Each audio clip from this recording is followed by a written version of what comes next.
வண்டியில் பெட்ரோல் போடும்போது அது எங்கிருந்து வந்தது என்று எப்போதாவது யோசித்திருக்கிறீர்களா? ஒரு பாலைவன நாட்டின் ஆழத்திலிருந்து கிளம்பி ஆயிரக்கணக்கான மைல்கள் கடந்து உங்கள் டேங்கிற்குள் வரும் இந்த திரவம் உண்மையில் எப்படி பயணம் செய்கிறது? உலக பொருளாதாரத்தின் உயிர்நாடியாக இருக்கும் கச்சா எண்ணெய் பூமியின் ஒரு மூலையிலிருந்து மற்றொரு மூலைக்கு எப்படி கொண்டு செல்லப்படுகிறது என்பதை பற்றித்தான் நாம் இப்போது பார்க்கப் போகிறோம். கச்சா எண்ணெய் போக்குவரத்து என்பது நவீன உலகிற்கு ஒரு சிக்கலான மற்றும் அத்தியாவசியமான சவாலாகும். 19ஆம் நூற்றாண்டின் நடுப்பகுதியில் பெட்ரோலியம் வணிக ரீதியாக பயன்படுத்த தொடங்கியதிலிருந்து அதன் போக்குவரத்து முறைகள் வியத்தகு முறையில் உருவாகியுள்ளன. ஆரம்பத்தில் கச்சா எண்ணெய் மர பீப்பாய்களில் அல்லது சிறிய கொள்கலன்களில் குதிரை வண்டிகள் மற்றும் படகுகள் மூலம் கொண்டு செல்லப்பட்டது. இருப்பினும் தொழில்துறை புரட்சி மற்றும் வாகனங்களின் கண்டுபிடிப்பு உலகளாவிய எரிசக்தி தேவையை அதிகரிக்கவே பெரிய அளவிலான போக்குவரத்து உள்கட்டமைப்பு அவசியமானது. இது கப்பல்கள், குழாய் வழித்தடங்கள், ரயில்வே மற்றும் சாலைகள் என பலதரப்பட்ட போக்குவரத்து முறைகளின் ஒரு பிரம்மாண்டமான வலையமைப்பை உருவாக்கியுள்ளது. இந்த பிரம்மாண்டமான பயணத்தில் பல்வேறு போக்குவரத்து முறைகள், சிக்கலான வலையமைப்புகள் மற்றும் புவிசார் அரசியல் சவால்கள் நிறைந்துள்ளன. முதலில் கச்சா எண்ணெய் பெரும்பாலும் மத்திய கிழக்கு Saudi Arabia, Iraq, Iran, Russia, America, Canada மற்றும் மேற்கு ஆப்பிரிக்கா போன்ற நாடுகளில் உள்ள பூமிக்கு அடியில் எடுக்கப்படுகிறது. எண்ணெய் கிணறுகளிலிருந்து எடுக்கப்படும் கச்சா எண்ணெய் அதன் அடர்த்தி, சல்பர் உள்ளடக்கம் ஆகியவற்றின் அடிப்படையில் லைட் ஸ்வீட் அல்லது ஹெவி சோர் என வகைப்படுத்தப்படுகிறது. இந்த கச்சா எண்ணெய் நேரடியாக பயன்படுத்தப்படுவதில்லை. இது சுத்திகரிப்பு நிலையங்களுக்கு கொண்டு செல்லப்பட்டு பெட்ரோல், டீசல், விமான எரிபொருள், மசகு எண்ணெய், பிளாஸ்டிக் மற்றும் பிற பெட்ரோகெமிக்கல் பொருட்கள் போன்ற பல்வேறு பயன்பாட்டு பொருட்களாக பிரிக்கப்படுகிறது. இந்த சுத்திகரிப்பு நிலையங்கள் பெரும்பாலும் கடலோர பகுதிகளிலோ அல்லது பெரிய குழாய் வழித்தடங்களுக்கு அருகிலோ அமைக்கப்படுகின்றன. இந்த மூலோபாய இருப்பிடங்கள் கச்சா எண்ணெய் இறக்குமதி மற்றும் சுத்திகரிக்கப்பட்ட பொருட்களை விநியோகிக்க வசதியாக அமைகின்றன. உலகளாவிய கச்சா எண்ணெய் போக்குவரத்தில் கடல் வழி போக்குவரத்து முக்கிய பங்கு வகிக்கிறது. உலகின் மொத்த கச்சா எண்ணெய் வர்த்தகத்தில் சுமார் 60 விழுக்காடுக்கும் அதிகமானவை கடல் வழியாகவே கொண்டு செல்லப்படுகின்றன. சூப்பர் டேங்கர்ஸ் எனப்படும் மிகப்பெரிய கப்பல்கள் 1 மில்லியன் பேரல்களுக்கும் அதிகமான கச்சா எண்ணெயை ஒரே நேரத்தில் சுமந்து செல்லும் திறன் கொண்டவை. இந்த ராட்சத கப்பல்கள் 1960களில் சூயஸ் கால்வாய் நெருக்கடிக்கு பிறகு ஆப்பிரிக்காவின் தென்முனையை சுற்றிச் செல்ல வேண்டிய தேவை ஏற்பட்ட போது உருவானவை. இன்று VLCC போன்ற கப்பல்களில் 2 மில்லியன் பேரல்கள் சுமார் 3,20,000 டெட்வெயிட் டன் மற்றும் ULCC போன்ற கப்பல்களில் 3 மில்லியன் பேரல்கள் சுமார் 5,50,000 டெட்வெயிட் டன் கச்சா எண்ணெயை சுமந்து செல்கின்றன. இந்த கப்பல்கள் இரட்டை உட்சட்டமைப்பு போன்ற கடுமையான சர்வதேச பாதுகாப்பு விதிமுறைகளுக்கு உட்பட்டுள்ளன.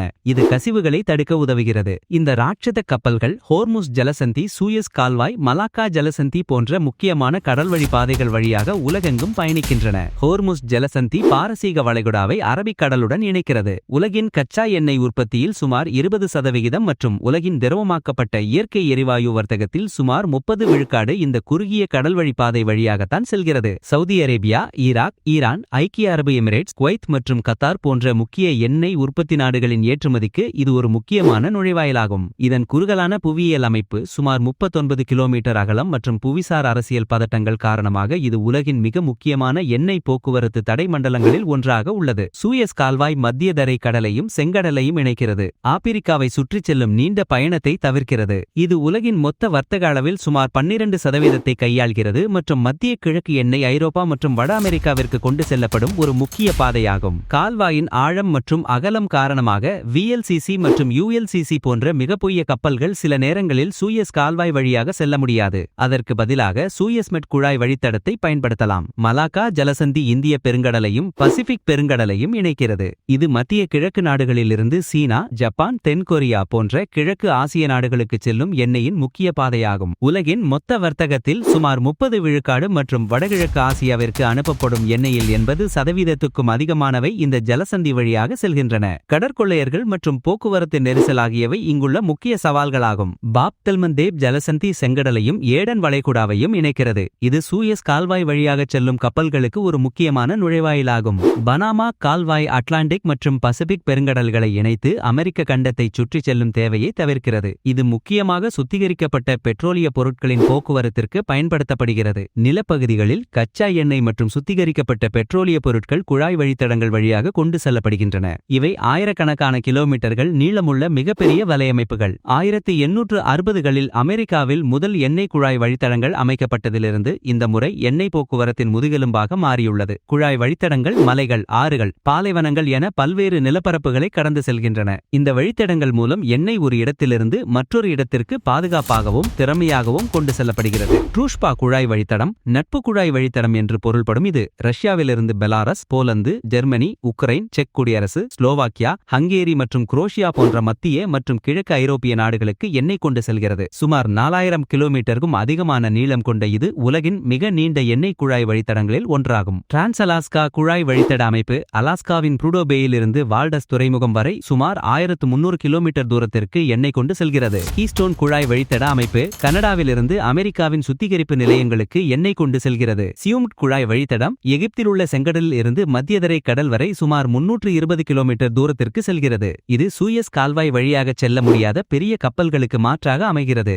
இவ்வாறான குழாய் வழித்தடங்கள் குறைந்த இயக்கச் செலவுகள், அதிக திறன் மற்றும் தொடர்ச்சியான ஓட்டம் போன்ற நன்மைகளை வழங்குகின்றன. இருப்பினும் அவற்றின் ஆரம்ப கட்டுமான செலவு மிக அதிகம். மேலும் நிலம் கையகப்படுத்துதல், பாதுகாப்பு அச்சுறுத்தல்கள், சதித்திட்டங்கள் மற்றும் சுற்றுச்சூழல் கசிவுகள் போன்றவை சவால்களாகும். சுத்திகரிக்கப்பட்ட பிறகு இந்த எரிபொருள் மீண்டும் கப்பல்கள், சிறிய டேங்கர்கள், ரயில்வே டேங்கர்கள், லாரிகள் மற்றும் சிறிய குழாய் வழித்தடங்கள் மூலம் இறுதி பயனாளியை சென்றடைகிறது. ரயில்வே டேங்கர்கள் நடுத்தர தூரங்களுக்கு, குறிப்பாக குழாய் வழித்தடங்கள் இல்லாத பகுதிகளுக்கு அல்லது வெவ்வேறு வகையான சுத்திகரிக்கப்பட்ட பொருட்களை கொண்டு செல்ல பயன்படுத்தப்படுகின்றன. இவை நெகிழ்வுத்தன்மையை வழங்குகின்றன. ஆனால் பெரிய அளவிலான போக்குவரத்திற்கு குழாய் வழித்தடங்கள் அல்லது கடல்வழி போக்குவரத்தை விட அதிக செலவு கொண்டவை. சாலை டேங்கர்கள் ட்ரக்குகள் என்பது விநியோகச் சங்கிலியின் இறுதிப்படியாகும். சுத்திகரிப்பு நிலையங்கள் அல்லது சேமிப்பு கிடங்குகளிலிருந்து பெட்ரோல் நிலையங்கள், தொழில்துறை பயனர்கள் மற்றும் பிற உள்ளூர் விநியோக மையங்களுக்கு பெட்ரோல், டீசல் போன்ற எரிபொருட்களை கொண்டு செல்ல இவை பயன்படுத்தப்படுகின்றன. இவை மிக குறைந்த அளவிலான போக்குவரத்திற்கு மிகவும் செலவு குறைந்தவை மற்றும் அணுகல் வசதியை வழங்குகின்றன. உங்கள் அருகிலுள்ள பெட்ரோல் நிலையத்திற்கு வரும் எரிபொருள் கூட எவ்வளவு பெரிய பயணத்தை கடந்து வந்திருக்கும். ஆனால் இந்த பிரம்மாண்டமான போக்குவரத்து வலையமைப்பில் ஒரு சிறிய இடையூறு ஏற்பட்டால் அது உலக பொருளாதாரத்தில் எவ்வளவு பெரிய தாக்கத்தை ஏற்படுத்தும் என்று எப்போதாவது யோசித்திருக்கிறீர்களா? உதாரணமாக, ஒரு முக்கிய ஜலசந்தி அல்லது குழாய் வழித்தடத்தில் ஏற்படும் அடைப்பு விநியோகச் சங்கிலியில் கடுமையான இடையூறுகளை ஏற்படுத்தி எண்ணெய் விலைகளை உயர்த்தி உலகளாவிய பொருளாதாரத்தில் மந்த நிலையை ஏற்படுத்தக்கூடும். 2021இல் சூயஸ் கால்வாயில் எவர் கிவன் கப்பல் சிக்கிக் கொண்டபோது உலக வர்த்தகத்தில் ஏற்பட்ட பாதிப்பு இதற்கு ஒரு சமீபத்திய உதாரணம். இந்த பெட்ரோலிய போக்குவரத்து உலக பொருளாதாரத்தில் ஒரு முக்கிய பங்கு வகிக்கிறது. எரிசக்தி பாதுகாப்பை உறுதி செய்வது முதல் நாடுகளின் அரசியல் உறவுகளை வடிவமைப்பது வரை இதன் தாக்கம் பறந்து விரிந்துள்ளது. ஒரு நாட்டின் எரிபொருள் தேவையை பூர்த்தி செய்வது என்பது தேசிய பாதுகாப்புடன் தொடர்புடைய ஒரு முக்கியமான விஷயம். பல நாடுகள் தங்கள் எரிசக்தி பாதுகாப்பை உறுதிப்படுத்த மூலோபாய பெட்ரோலிய இருப்புகளை பராமரிக்கின்றன. உதாரணமாக, அமெரிக்கா தனது மூலோபாய பெட்ரோலிய இருப்பில் நூற்றுக்கணக்கான மில்லியன் பேரல் கச்சா எண்ணெயை சேமித்து வைத்துள்ளது. இந்த எரிபொருள் போக்குவரத்து உலக வர்த்தகத்தின் முதுகெலும்பாக செயல்பட்டு தொழில்துறையையும் மக்களின் அன்றாட வாழ்க்கையையும் இயங்க வைக்கிறது. பெட்ரோலிய ஏற்றுமதி செய்யும் நாடுகள், உதாரணமாக ஒபெக் பிளஸ் நாடுகள், உலகளாவிய எண்ணெய் விலைகள் மற்றும் விநியோகத்தில் குறிப்பிடத்தக்க தாக்கத்தை ஏற்படுத்துகின்றன. இது உலகளாவிய புவிசார் அரசியல் சமநிலையை வடிவமைக்கிறது.